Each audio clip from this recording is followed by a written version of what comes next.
सरकारला दुःखाची जाणीव करून देणं हा जर गुन्हा असेल तर तो गुन्हा मी केलेला आहे. त्यासाठी तुम्ही द्याल ती शिक्षा भोगायला बी मी तयार आहे. तुम्हीच आम्हाला सांगा आम्ही जगायचं का नाही ते. सरकार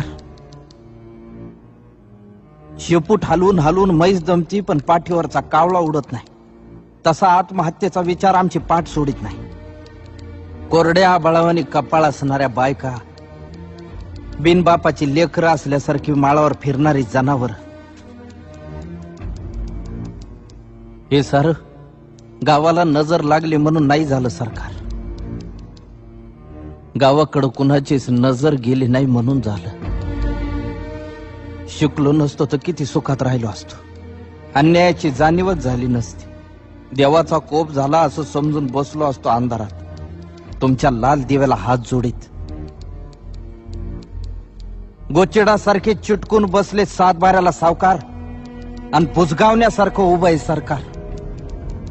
आभाळ वाटतंय सावत्र आईवर. दुष्काळाचं कुरूप ठणकत चाललंय आणि शेतकऱ्यांसाठी कोंडवाडे बांधायचं ठरवून सरकार शांत झोपी गेलंय. देश महासत्ता होण्याचे स्वप्न बघण्यासाठी.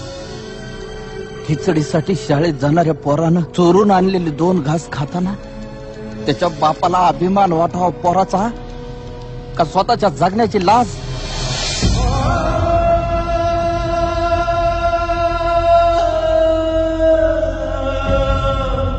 अजून अंत पाहू नका सरकार. शेताचा मसलवाटा झालेला आहे. ज्या दिवशी शेतमालाला भाव मिळत नाही म्हणून उभं पीक जाळतो आम्ही, त्या दिवशी तुमच्या नावानं सुतकच पाळतो आम्ही.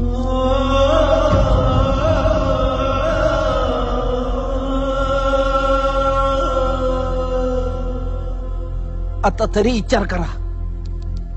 नाहीतर 1 किलो गव्हासाठी तुम्ही 1 दिवस देश गहाण ठेवलेला असत. त्या दिवशी ध्यान देऊन बघा, माझ्या पिंडाला कावळा शिवलेला असत.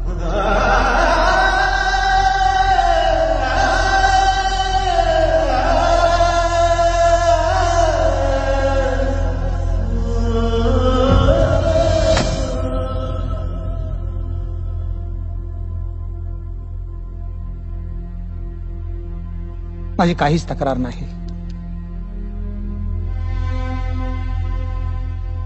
पिकवणाराच उपाशी आहे. भूक माणसाला काहीही करायला लावेल.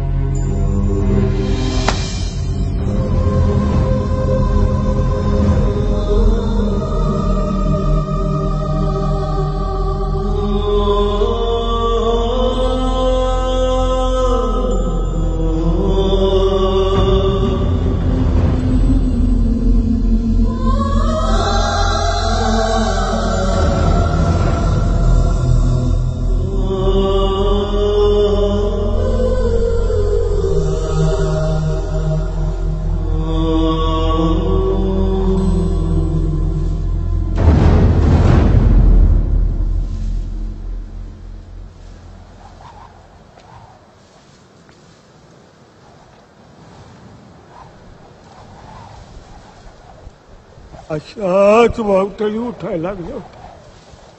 पाखरांचा आवाज बंद झाला होता. सगळीकडे चिडीचाप झालं होतं. सावध राहा रे, या टायमाला नक्की भूकंप होणार. आत्महत्या आणि हिंसा हे कुठल्याही प्रश्नाचं उत्तर नाही. समाज व प्रस्थापितांनी आणि प्रामुख्यानं शासनानं शेतकऱ्यांचं दुःख समजून घ्यावं व माणूस म्हणून त्यांचं जगणं मान्य करावं ही माफक अपेक्षा.